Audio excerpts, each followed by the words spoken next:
16 सितंबर 1857 अंग्रेजों के सामने बेड़ियों में एक बुजुर्ग आदमी खड़ा है। उसे पता है कि अभी उसकी जिंदगी के आखिरी लम्हे चल रहे हैं। उसका गुनाह क्या है? अंग्रेजी हुकूमत के खिलाफ कलम उठाना। लेकिन चेहरे पर डर की जगह मुस्कुराहट है। अंग्रेजों ने उन्हें तोप में बांधकर मरवा दिया, लेकिन ब्रिटिश हुकूमत को अंदाजा नहीं था कि ये मौत उन पर कितनी भारी पड़ेगी। ये कहानी है मोहम्मद बाकर की, जो भारत के पहले शहीद पत्रकार थे। मौलवी बाकर का जन्म 1780 में दिल्ली में हुआ था। उनके पिता मौलाना अकबर अली एक मशहूर शिया विद्वान थे। लेकिन बाकर ने न सिर्फ धार्मिक शिक्षा तक खुद को सीमित किया, बल्कि उन्होंने दिल्ली कॉलेज से आधुनिक पढ़ाई की और अरबी, फारसी, अंग्रेजी और उर्दू पर बराबर पकड़ बनाई। वो कुछ समय दिल्ली कॉलेज में पढ़ाते भी रहे और ब्रिटिश प्रशासन में भी काम किया। लेकिन उन्हें असली पहचान मिली उनकी कलम की वजह से, क्योंकि उन्हें यकीन था कि एक अखबार लोगों की सोच बदल सकता है। उन्होंने दिल्ली उर्दू अखबार नामक उत्तर भारत का पहला उर्दू अखबार और पूरे उपमहाद्वीप के दूसरे अखबार की शुरुआत की। ये अखबार सिर्फ खबरें छापने का जरिया नहीं था, बल्कि एक आंदोलन की आवाज बन गया था। बताया जाता है कि उन्होंने पहली बार स्पॉट रिपोर्टिंग, इन्वेस्टिगेटिव कवरेज और खबरों को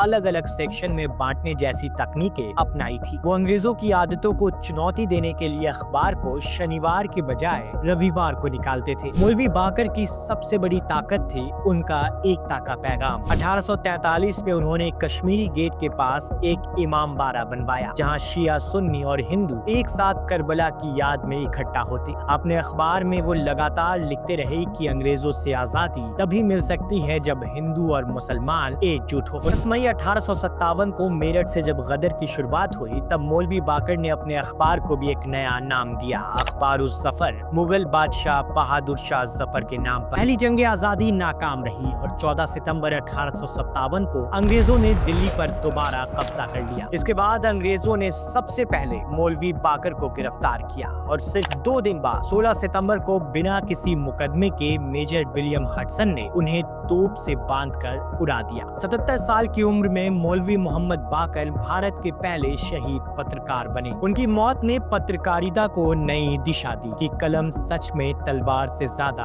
ताकतवर होती है। आज 168 साल बाद भी उनका नाम पत्रकारिता में एक मिसाल है। प्रेस क्लब ऑफ इंडिया हर साल उन्हें याद करता है। इतिहासकार स्वप्ना लीडर लिखती हैं कि बाकर के उसूल आज की मीडिया से बिल्कुल अलग हैं। उनका अखबार सिर्फ 80 कॉपियों में छपता था, लेकिन असर इतना गहरा था कि आज भी याद किया जाता है।